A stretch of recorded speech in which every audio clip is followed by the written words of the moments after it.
Hey guys, what's up? Remedy here, and today I have for you guys the Week 3 weekly recap for PICA Season 3. This week, the battles they varied in range of quality. Some were very close matches coming down to the wire. Others were kind of decided by hacks, and some others were just complete blowouts. So, I guess let's get started with the first match of the week. So, the first match this week is the Philly Shuckles versus the DMR Shadow Absols, and this was one of the blowouts I was talking about in the intro. This ended up being a 5-0 for the Philly Shuckles. It kind of was a preconceived conclusion that Bob probably was going to win. Ignoring scores aside and just looking at a team matchup, the only electric immunity the Cedric has is Electrode, and Electrode sucks. No question about it, Electrode sucks. And Bob has 3 electric types, all of which hit pretty hard. Yeah, and that's pretty bad for Cedric. Not to mention, the only water resist he had was Mega Slowbro, and this is the guy with 3 electric types and a Zoroark, so he was not going to bring Mega Slowbro.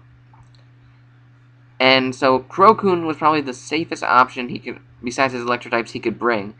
Even though in the end he actually didn't bring Crocoon, because he actually said during the replay that he didn't bring Crocoon, which he even admitted was strange because he brought Crocoon to the last 2 matches, and both those people had a Water Absorb user. So Bob does Bob. But yeah, this was not a good match for the Absols. And I did think the Shuckles would win, but I at least thought the Absols could pull the score back a bit, maybe a 3-0 or even a 2-0. But this kind of got halted as he kind of have a lapse of mind, and forgot about Zoroark and its illusion ability, which is, Zoroark is known for its illusion ability, so it's a bit weird he'd forget that, but I'm not going to insult him about it. He just thought Mega Manectric got knockoff, and then also got Sucker Punch and stuff like that. Even though it doesn't. If you just look at its moveset, it does not get knockoff, so that would be a clear sign that this is not the Mega Manectric and it's Zoroark. But an even clearer sign, it's less clear than actual concrete fact, but a clear sign to me also was that he switched it in on a Volt Switch into Mew. So I think that could have clicked into someone's mind that this is probably the Zoroark, because what's a Mega Man Extra going to do to a Mew if it's like special defensive, which it appeared to be, as Knockoff did a huge amount of damage to it. So besides just being, a super effective move, it did more than you'd expect from a physically defensive Mew. So in the end, this was just not Cedric's match, which kind of sucks because the matchup is not which kind of sucks because he has to face the Philly Shuckles again, and this is probably the team he has the worst matchup against. But it also kind of sucks that he has this terrible matchup because he wasn't there at the draft, so he had to pick from scraps. And the scraps he picked out just don't synergize well. It's not his fault, but it's his fault for missing it. But it's still kind of sad that he got a team that is, in my opinion, not that great, and honestly, is probably the worst drafted team in the league because it was picked from scraps. Nothing against Cedric; he had to work with what he had, which were the scraps of a 16-person draft, with the Mega rule intact, so that even mons that weren't drafted but their Megas were drafted, or the mons that were drafted that had Megas, they couldn't be drafted. So with that, the pool was very limited, and it's really showing in the Absols matches that his team is very constrictive, and he can't really make that many alterations to his team, that many interesting sets to his team, or bring interesting things to fight against opponents, just because his team is so. It's kind of one-dimensional, his team. Like, besides Mew, everything has a clear-cut. Every mon in his team kind of has a clear-cut role. Maybe Thunder's Eye could change his role up a bit. Maybe switch to physical setup, or something like that. But it just seems like his team is very one-dimensional because of him having to draft from the remaining mons after the draft. So, congrats to Bob on the 5-0 win, and hopefully the Shadow Absols can at least get 1 win this season. I think they can do it, but it's gonna be difficult with the team they have. So let's move on to the next match. For our second match, we have the Detroit Magnetons versus the Richmond Quagsires. Both teams were 1-1 plus 0, so they were pretty. And I believe they're both pretty even in skill. So this was definitely going to be a very close match. And it also ended up being a very offensive match, as both of them brought decently offensive teams. Well, kind of. I mean, the Richmond Quagsires did have a Quagsires and Audino, and the Detroit Magnetons also brought a Jellicent, but the sweepers is what really mattered in this game, and this ended up becoming a 2-0 victory for the Richmond Quagsires. They saw the advantage that Superior had, because Superior was very good against the Rain team for obvious reasons, as, you know, he has a lot of water types. Not to mention the only grass resistance he had was Klinklang, and let me check the doc to make sure I'm right on this. It ends up being just Klinklang and Tornadus Therian. Those were the and Galvantula. Those end up being the three that can handle a grass type. But here's the thing, Tornadus actually wouldn't have been too bad, but Mega Dancy can wall a Tornadus pretty well, though he could have run him Power Steel. And then Galvantula his sticky webs can get Magic Bounce by Dancy. As well as Galvantula itself doesn't have the best matchup against it, as especially defensive Arcanine can probably take all its hits. But yeah, this was a very, like I said, offensive matchup. Yeah, Richmond Quagsires actually made a very bold move in keeping Crocodile in against multiple water types in the beginning of the game. Like, he stayed in against a Mega Swampert, then when Mega Swampert switched out after getting Earthquaked, it switched out into Politoed, and then Politoed went for Toxic thinking he'd switch out, but instead Crocodile just got up Rocks, basically leaving both Politoed and Mega Swampert at below 40%. Both of them being easily taken out by Keldeo and Mega Dancy, respectively. And then it was multiple times where the Detroit Magnetons set up, but it never really amounted to anything. Like with Kingdra, they set up a Focus Energy, and they tried to take out the Keldeo, but because the Kingdra got Toxic earlier on, the Kingdra just eventually got worn down by Keldeo, as Keldeo went for Secret Sword to drop it down. It did have to take a crit Dragon Pulse, but it managed to live. And then he swapped into Audino to allow Toxic to take out Kingdra. And then Klinklang tried to set up a Shift Gear on Audino. Audino Healing Wished into Cofagrigus, even though Cofagrigus was not injured at all. That's one of the weirder things that I saw him do. He could have kept Audino to Healing Wish a different mon. Like, it could have been Audino versus Jellicent. He could have Healing Wished into Superior if that got damaged, or Healing Wish into Keldeo since it was only at like 29% at that point. But he Healing Wished into Cofagrigus, and Cofagrigus pretty much walled Klinklang. And Klinklang killed itself to, I believe, Life Orb. I believe it was Life Orb plus Recoil. No, it was Burn plus Recoil that killed it. Sorry about that. There was an interruption, but anyway. And in the end, Dom realized that Superior was his win condition and saved it to the end, which at the end it was only a Flygon and a Jellicent left, and the Flygon I believe was locked into Earthquake, because it went for Earthquake again on the Superior, but it wasn't scarfed. Flygon took a Leaf Storm first before getting hit by an Earthquake, if I remember correctly. I'm just gonna double check to make sure I'm saying that correctly.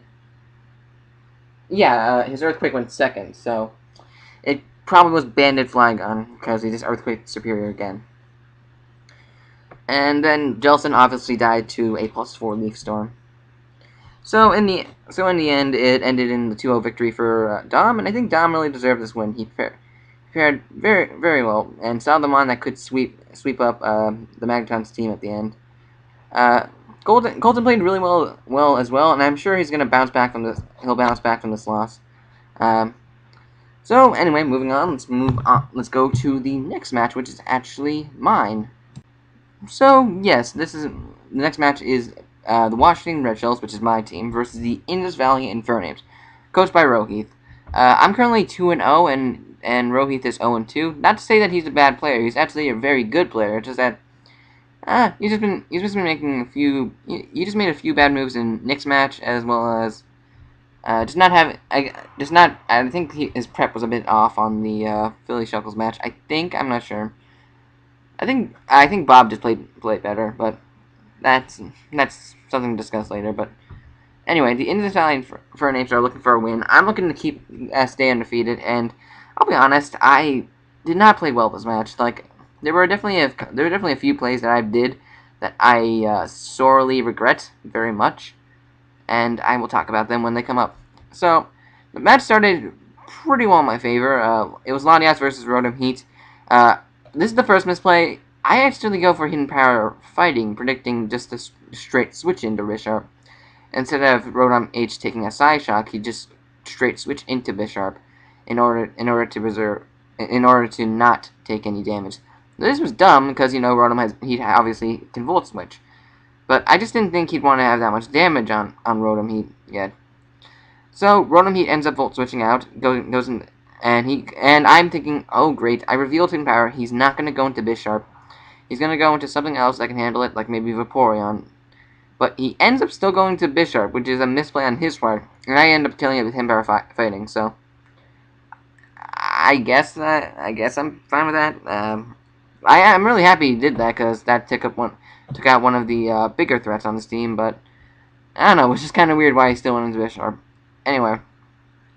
So basically what happens for the next probably like 40 turns is basically a fight between Vaporeon and Latias stalling the other person's team.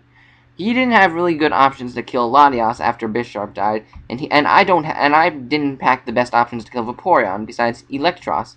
However, he manages to score burn from a Scald from Electros because it's Scald, and so Electros ends up getting whittled down and taken out by the burn.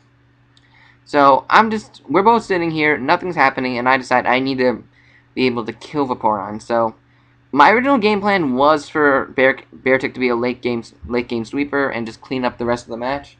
However, plans changed, and I decided to use Tornado's Eye to set up Rain and sack it through Vaporeon, and send in Beartic to go ahead and go for some Stone Edges. If I don't get burned, I will be able to kill the Vaporeon. If I do get burned, if I get burned the first Scald he does, I pretty much lose, because I have no way to kill Vaporeon after that. I mean, I do have a couple other ways, but it's very hard for me to kill Vaporeon after that. Luckily, he does not get the burn the first time he Scalds on Beartic, and I get 2 Stone Edges at full power. He does get the burn the second time he uses Scald, which is pretty fair. And the third Stone Edge doesn't kill, but I do take myself out with Life Orb as he wishes up, which allows me to go into Mega Scizor to try and kill it with a superpower, but he just sends in Rotom Heat, which, after being weakened from hits from Latias and I'm trying to think what else, and Stealth Rock switching, that's the other one, from Psyshocks from Latias and Stealth Rock switchings, a superpower does take out Rotom Heat. So basically, I have enough damage to where Vaporeon can die to Latias's Psyshock. So that's very good for me. I managed to kill off Golbat. He sacks off Golbat to Latias's Psyshock, as he can't take it, and then sends in and then I believe he sends in Mega Venusaur. I switch out to Mega Venus. Wait, does that happen?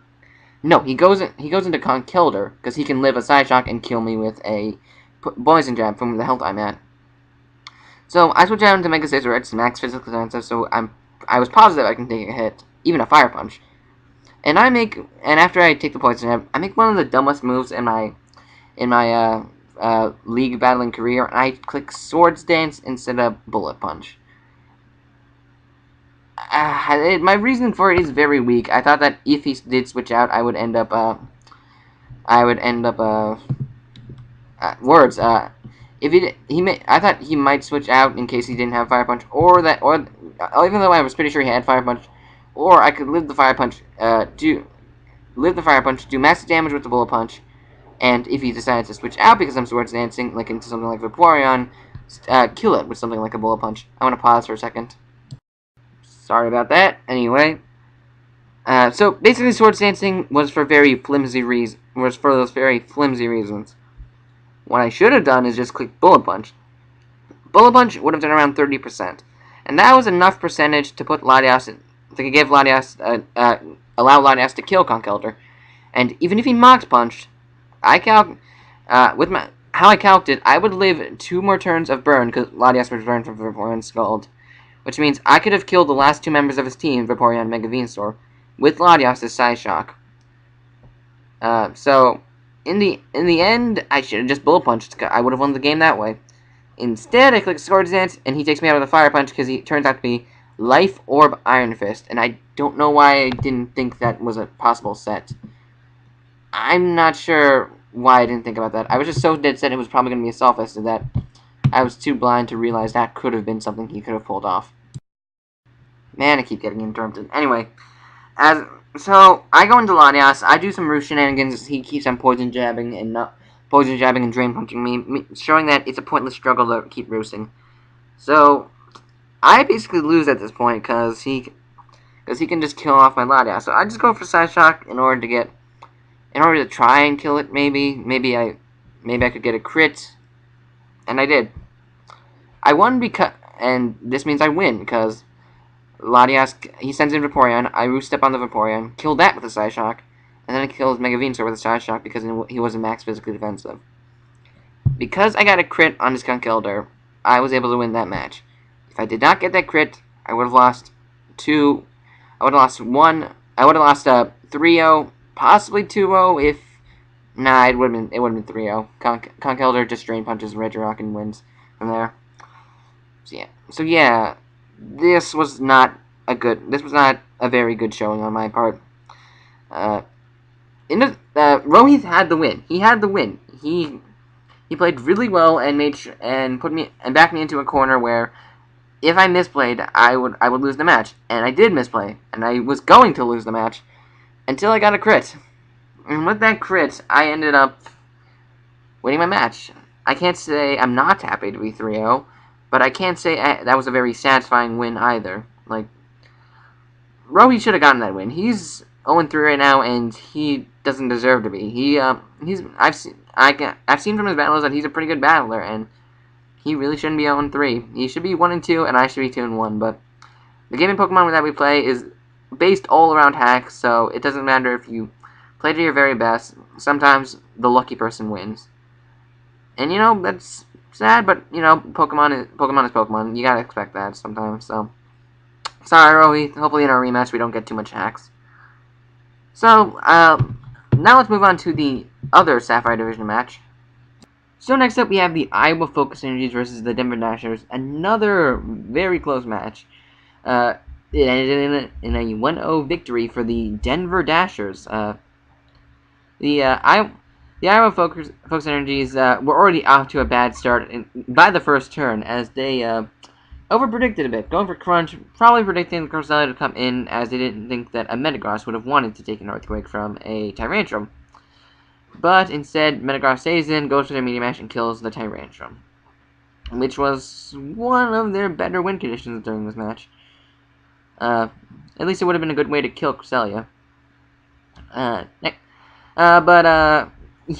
Afterwards he started to get some better footing as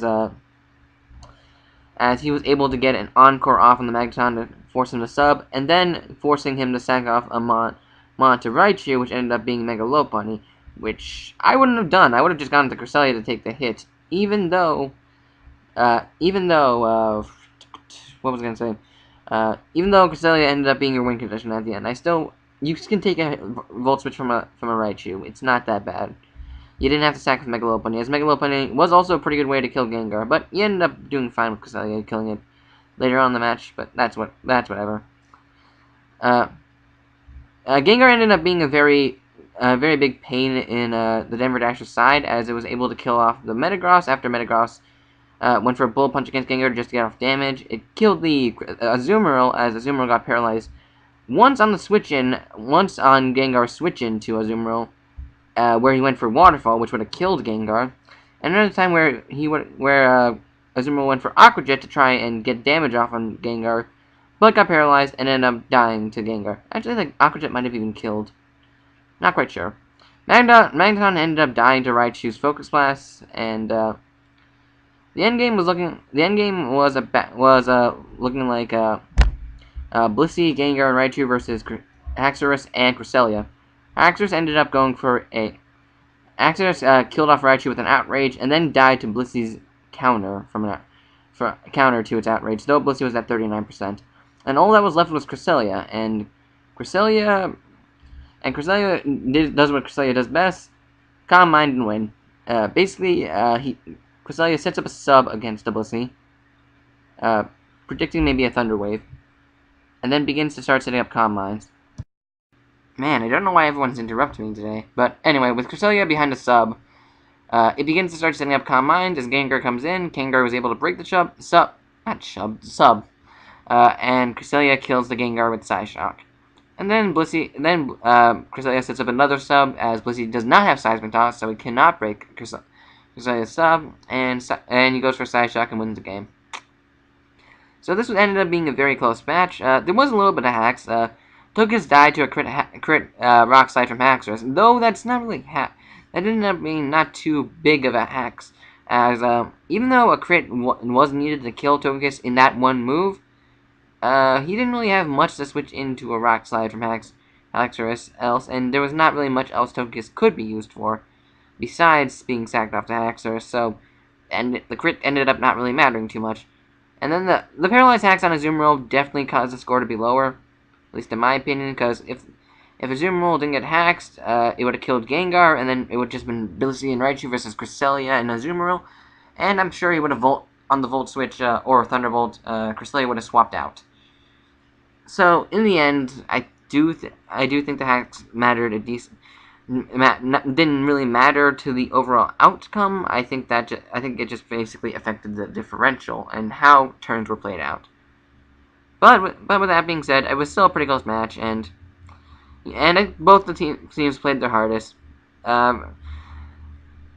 Words. I'm sorry, I'm kind of lost my train of thought there. I'm sure the Iowa Focus Energies will come back with a win next week. Actually, I'm not sure their opponent, but I'm sure they'll beat them. Who knows? But anyway, with that being said, let's move on to the next match, which is the Transylvania Trevenants versus the LA. So for our first match of the Sinnoh division, we have the Transylvania Trevenants versus the LA Slowkings. This is a match between two 0-2 teams who haven't been playing the best these past 2 weeks, but definitely show potential as being really good coaches. So this ended up being a very close match and ended up being a 1-0 victory for the Transylvania Trevenants. Why am I stumbling on my words? Scrafty ended up being the first Mon to go down, with Mega Charizard killing it with a Flare Blitz. Although it would have gotten at least a little bit of damage off on Mega Charizard if Scrafty had some Speed EVs, which for some reason Showdown did not save for Hero's Scrafty. Though this ends up not really mattering too much, as Mega Charizard gets sacked off to Gardevoir later on in the match, so it doesn't really matter that Scrafty didn't get prior damage on Mega Charizard, because it definitely would not have killed, because he was at neutral 1, if I remember correctly.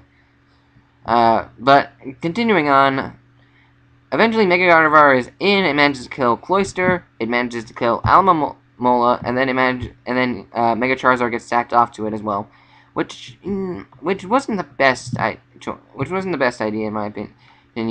Honestly, he should not have gone to Alomomola. He probably should have just gone into Azelf after Cloyster died, and then exploded on the Mega Gardevoir when he did. Then, instead of exploding on the Mega Gardevoir after sacking off 2 of your Mons, the Transylvania Trevenants seem to have this thing where they sack off Mons at the wrong time, like they send in Mons to die when he has a perfectly good switch in to kill him. Hopefully this gets ironed out during the rest of the season, but who knows.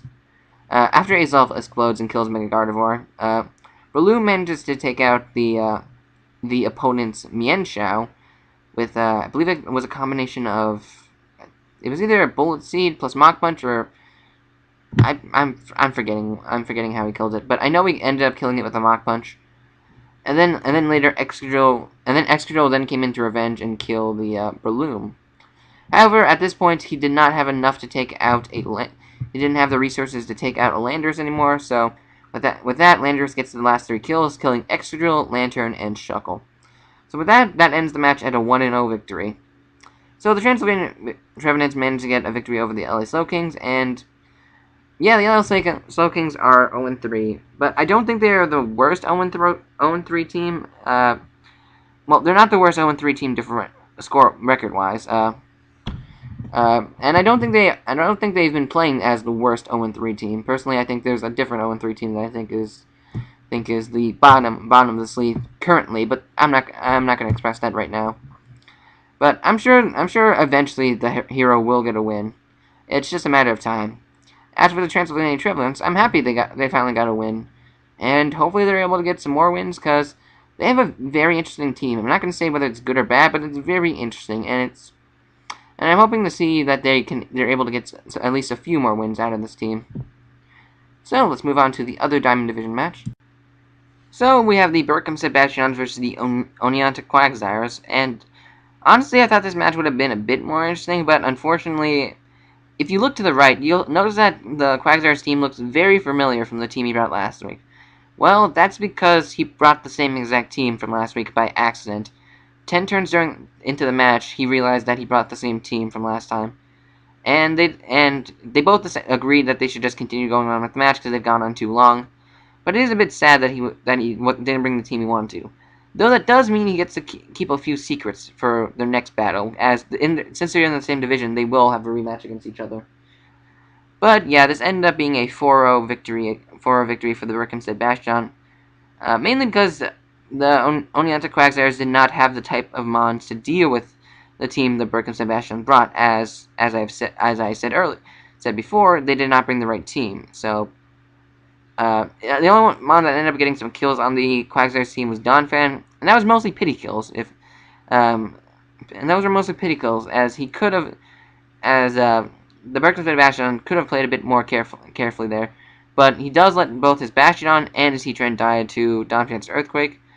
And I think he did say that those were more on the end of pity kills, as he kind of was sad that Dylan did not bring the right team. And Dylan noticed that as well, and it's whatever. Pity kills or not, the Bastiodon still won 4-0, which is still a pretty big margin. And the main mon for this game was Tentacruel setting up Toxic Spikes, as those allowed the Berkhamsted Bastiodon to basically wear down the Quagsires team, and then take it out with mons like Garchomp and Mega Sableye and Dragonite. So this ended up not being as interesting of a match as it could have been, since the Quagsires did not bring the right team. But hopefully the Quagsires can double check quicker and make sure that. I don't know what I'm saying. I'm basically saying that hopefully this doesn't happen again to the Quagsires, because I do think they have a decent enough team. I was the one who drafted it, but yeah, his team is pretty good.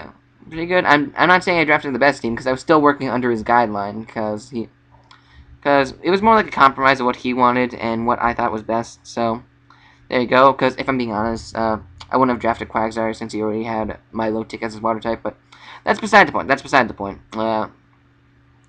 Basically, I think that the Quagsires can get a few more wins. It's just a matter of whether or not they prepare well enough, and if they are focusing well enough. Because if not, they'll just have more weeks like this where they mess up on one detail and then lose, or weeks like their first week where they didn't prep for a certain mon. Nothing against them. It's just that that's generally what happens what happens sometimes when you don't prepare well enough. But hopefully we can see a turnaround. So with the Diamond Division done, let's move on to the last division, the Pearl Division. So next up we have the much anticipated Sequim Malamars versus Desperate Park Rangers. The so-called Battle of Titans, as a lot of people actually call it in the group.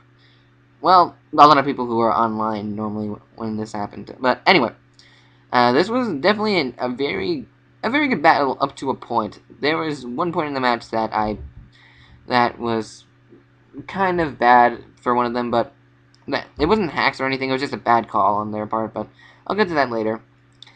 Both of these teams brought very solid teams that definitely could wall the others, as well as deal huge amounts of damage to the opposing opponent. It was a very back and forth match with mons like with Rotom being taken down by a combination of Shaymin and Hippowdon. Shaymin getting taken down by Volcanion, and then Volcanion taking down Slowking later on. But then here's something that I don't really like during this match, and that's that Andy, after taking out the Slowking, Socrates sends out Stoutland, and Stoutland, of course, is a very powerful mon, and can possibly kill Volcanion, but instead of switching out Volcanion, he leaves Volcanion in on a Retaliate and dies. I don't know why he didn't switch out into Mega Aggron. Was he scared of a, if he was scared of a superpower, he shouldn't be. He saw it only did 30-something%. And if he was scared of a superpower, he could have gone into Sylveon instead to take the hit. But because Sylveon wasn't as important as Shaman, as there wasn't really much Sylveon could do in the rest of the match at such little health. But instead, he sacks off Volcanion. One of the last ways he has to kill, efficiently kill Hippowdon is dead now. Sure, it couldn't have directly switched on Hippowdon, but at least could have taken it out. So in the end, he loses to Hippowdon because he doesn't have anything to take Hippowdon's hits. He doesn't have anything that can not take Hippowdon's hits. He doesn't have anything that can really hit Hippowdon hard, because Sylveon ends up dying to Hippowdon's Earthquake plus Sandstorm, and then all he's left are physical attackers with no stab that's super effective against Hippowdon. And that's not good. Hippowdon can take physical attacks for days. So in the end, Mega Aggron and Hitmonchan get taken out by Hippowdon, and then Diggersby gets cleaned up by Crobat as Diggersby locks itself into Earthquake. So in the end, this ended up being a little bit closer than the score says, because if Andy had just switched out Volcanion instead of leaving Volcanion in, this definitely would have been a lot closer of a match. Probably would have been a 2-0 maybe a 1-0 even, but who knows. It's nice to see that in one of these matches, finally Hacks doesn't come into play, because it seems like whenever Andy fights Socrates, some Hacks happens. So it's kind of refreshing to see that no one got hacked out this game. So that's nice. I know for a fact Andy will bounce back from this, so there's nothing to worry about. And currently Socrates is now the #1 person in the league again, as he was #1 last week as well. It's gonna get to his head, but who knows? Maybe I'll knock him out this week, because me and Socrates are facing off this weekend. It's one of us is going 3-1. Let's see. We'll see who it is next weekly recap. But for now, let's move on to the final match of the week, which is the Gotham Golbats versus the Shamrock Snow. And lastly, as I said before, the Shamrock Snovers face off against Gotham Golbats. And this was a very close match. The Gotham Golbats and the Shamrock Snovers both prepared very well. They both had very good teams for each of them. Though I do think the Gotham Golbats did have a few nice surprises up their sleeves that the Shamrock Snovers weren't expecting, such as Scarfed Latias. This is how Darmanitan died. It was a first-turn matchup, Latias versus Darmanitan, and Darmanitan got destroyed by a Draco Meteor. So already down 5-6. Shamrock Snovers were kind of on the back foot, having to sack off Skarmory against Latios again, which went for Thunder Shock, which went for 2 Thunderbolts and killed it. However, a lot of momentum, all of the Gotham Golbats momentum was killed by Porygon 2. And this is because Porygon 2 kind of just basically walled the Gotham Golbats team apart from Virizion, which at this point only had 3 hits left in it.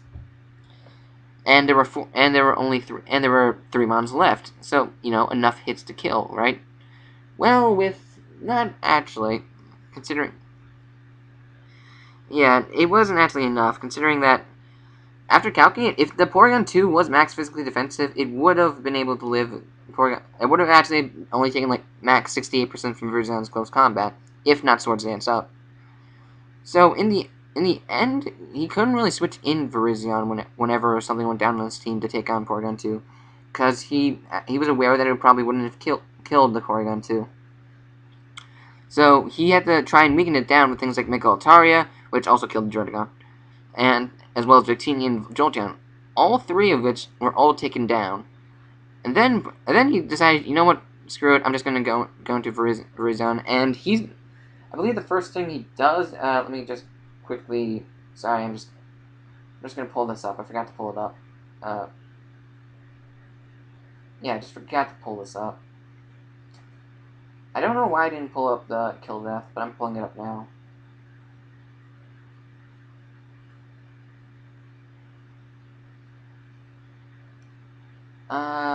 Where is it? Alright, here it is. Actually, no, he only had enough hits. Because Stealth Rocks are up, he only had enough hits in him for 2 hits, so Virizion was only able to take... In the late game, Virizion was able to take down Celebi with an X-Scissor after he predicted Porygon 2 to switch out, and kill the Manaphy with a Leaf Blade, but he dies to that, which means that Porygon 2 was safe, because the only one he had left was a Scarfed Latios that was burned and at 20-something%. So, after one Dry Attack, Latios goes down, and the Porygon 2 wins the Shamrock Snovers the game, leaving it at a 1-0 victory. Oh, also, Empoleon died to... Empoleon died to Celebi's Shadow Balls, because Celebi got a special defense drop on it, but that wasn't as important as you can tell since I just tacked it on at the end, but yeah, basically Porygon 2 saved Brian, and yeah, the Gotham Golbats just didn't really prepare enough for the Porygon 2, which is, and the way he prepared for it is good physical stab, and he just didn't really have that. He had Virizion, but his Victini was actually special this week, so he didn't, and his Mega Altaria, while physical, was actually what Porygon 2 switched into, which means it got pixelated Tri-Attack, which means it had a super effective Tri-Attack against the Mega Altaria. It wasn't stab, but it got the pixelate boost, so that was something. So yeah, it ended up in a 1-0 victory, but I think this shows that the Gotham Golbats are learning, and probably will get a win sometime soon, because they are probably the most, along with Rohith and the Indus Valley Infernape, I think they're the most capable 0-3 teams currently in the league. As for the Shamrock Snovers, they prepared decently well for it. I think and they saw that, and by having Porygon 2, they basically could... Wow, I'm screwing up my words. I think basically what I'm trying to say is Shamrock Snovers did prepare well, but the best preparation they could is bringing him on that that the Gotham Golbats did not expect them to have as much trouble with, and bringing Porygon 2 was definitely the way to do that. So with that being said, that ends this week's battles. Let's move on to the weekly rankings. I don't know why I said rankings instead of standings, but I did. Anyway, the Ruby division is currently led by the Philly Shuckles, like it has been for the past few weeks, and they're currently 3-0 plus 10. The Richmond Quagsires follow behind with a 2-1 record and a +2 differential. Detroit Magnetons are currently in third with a 1-2 record and a -2 differential. And finally, the Marchat Absols bring up the rear with an 0-3 record, -12. Yeah, they are currently the last places of the league. Hopefully they can turn this around, but who knows what the team they have. Next up is myself and the Washington Red Shells, currently 3-0 with the +10, same record as for the Philly Shuckles. Afterwards is the Denver Dashers, 2-1 +0. And after that is the Iowa Focus Energies, 1-2 -2. And at last place, unfortunately, is the Indus Valley Infernape, 0-3 -6. Even if they did win against me 3-0, which is what probably would have happened, they would have still been in last place. But even still, I do think they deserve the win. They deserve the win there. But you know, Pokemon. Next up is the Berkhamsted Bastiodons, leading up the Diamond Division, 3-0 +11, followed by the Transylvania Trevenants, who are 1-2 -6. The Oneonta Quagsires are in third, who are 1-2 -9, and finally the LA Slowkings are 0-3 with a -7 differential. The Bastiodon and Gargleflop are currently leading the division, and it doesn't seem like they have much competition in this division. Though in the conference in general, the Pearl Division is actually a very strong division, possibly the strongest division. I'm still not sure on that, but they definitely have some of the strongest battlers in that division. Speaking of which, currently the Vesperkenberg Rangers are leading that division, 3-0 with a +13 differential, and are leading the league for the second week in a row. So, there you go. The Sequim Malamars are in second in the Pearl Division with a 2-1 +4 differential. The Shamrock Snovers are in third with a 2-1 +3 differential. And finally, the Gotham Golbats are 0-3 with a -9 differential. So, we only have 4 0-3 teams left, one in each division. Hopefully they can find a win for themselves. I don't like seeing teams going winless in a season, but who knows? Pokemon is a very fickle game, so maybe they'll win out the rest of the season. Who can say? So let's move on to the current MVP race. So finally, the MVP race. Currently in first is actually my Latias after getting 5 kills this week. Yeah, I'm surprised at that too. I didn't realize how many kills Latias actually got this week, but thinking back on the match, yeah, that makes sense. So it's currently 7-1 with the +6 differential. Again, we go by differential, not kills, because I think that better shows the mon instead of going by kills. And in second place is actually the first placer from last week, and another mon on my team, my Mega Scizor, which is currently 7-1 +6, as tied with Latias. And the only reason that's not first is because I ordered this alphabetically. Afterwards is Dragonite, who is 5-0 with a +5 differential. The only mon tied with, which is actually also tied with Powdon, who was the fourth placer and currently 5-0 with a +5 differential. Same record, it's just that Powdon goes second alphabetically, so that's why it's not on the podium. Following that is Manaphy, which is 6-2 with a +4 differential, owned by the Shamrock Novers. Volcanion follows 6-2, owned by the Sequim Malamars. Landersarian is up next, 5-1 +4 with a 5-1 +4, owned by the Transylvania Trevenants. Superior is also 5-1, owned by the Richmond Quagsires, and have a +4 differential. Suicune is next, 4-0. I'm still surprised Suicune hasn't died yet. With a owned by the Philly Shuckles and have a +4 differential. Finally, Raichu is in 10th place with a 5-2 record and a +3 differential, owned by the Iowa Focus Energies. And with that, that's the end of the weekly recap for this week. I hope you guys enjoyed. If you did, good for you. Glad to make someone happy with these videos, and I will see you guys in the next weekly recap. Hopefully, we get some good battles and hopefully those winless teams can get some wins. With that being said, I will see you guys next time. Goodbye.